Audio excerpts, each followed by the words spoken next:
This whole business is built around building bikes with people. When someone comes in the door, we sit down with them and we ask them, what do you see yourself doing on this bike?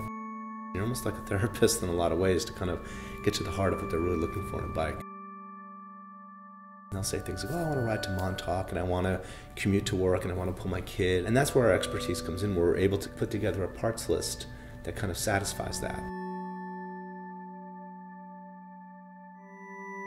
We use Google Docs. It's a very digital thing where once the person comes in and leaves, we build up a parts list, email it out to them, and they're linking to an online shared document where they can make changes, we can make changes. It's a very fluid process.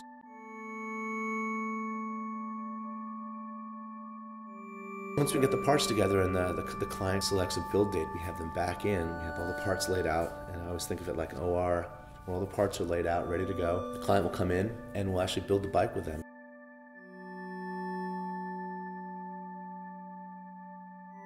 The build process is always a very varied thing. I mean, it ranges from people that want to do the work themselves. They want to do everything themselves. And the other end of the spectrum is someone that just wants to watch and just take pictures. And again, being in a spectrum, there's a full range in between. And that's, essentially this whole business is built around that. This whole business is built around building bikes with people. For me, there's this reaction to wanting to kind of connect with humanity again. And you can't hammer a nail over the internet. You can't be a butcher over the internet. You can't be a barber over the internet. And you can't be a bike mechanic over the internet. You have to really do it with your hands. And it's something that can never be replaced. A couple years ago, I had a bike stolen. And in the process of looking for a new bike, I had some friends convince me that I should build a bike. They walked me through it online, and I just fell in love with the process. I fell in love with acquiring parts and researching parts. At the time, I had made enough mistakes and bought enough extra pieces to have enough to build a second bike. My wife kind of curiously asked, what are you doing?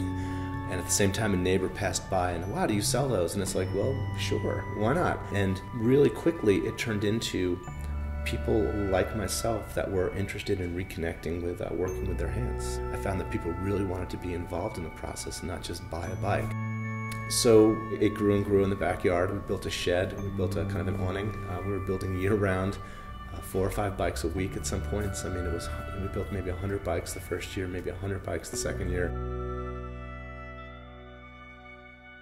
What slowly started to happen with me was that as an architect, bikes captured a lot of the things that I liked about architecture, where you have the design and these beautiful objects, and you have the technology of threadings and sizes and research, and it was done quickly. It was done in 2 hours. You could see the results on the street. You were affecting the environment right away.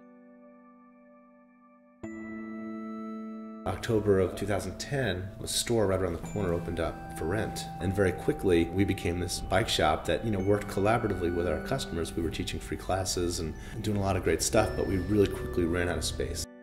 I look at the pictures now, and it's only 3 or 4 months removed, and it's, oh my God, I can't believe we existed that way. But it was a great thing to go through, staffing, inventory, how to deal with customers, how to track things. It was a great kind of practice year in a lot of ways. We went through hell, and now we have a beautiful space, and we're able to really spread out. Once the project gets beyond me, I have 4 incredibly talented mechanics. Initially, certainly in my backyard, it was just me. And then you realize that you can multiply yourself, and you have people that believe in what you do and are more talented than you in putting bikes together.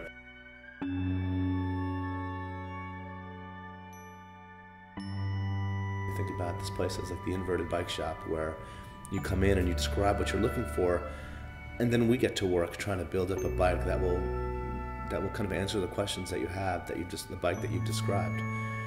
And again, I think that most people that come in here realize that we're not selling tons of bikes off the wall. We're selling, it's a process, and I think we're just coming at it a little differently.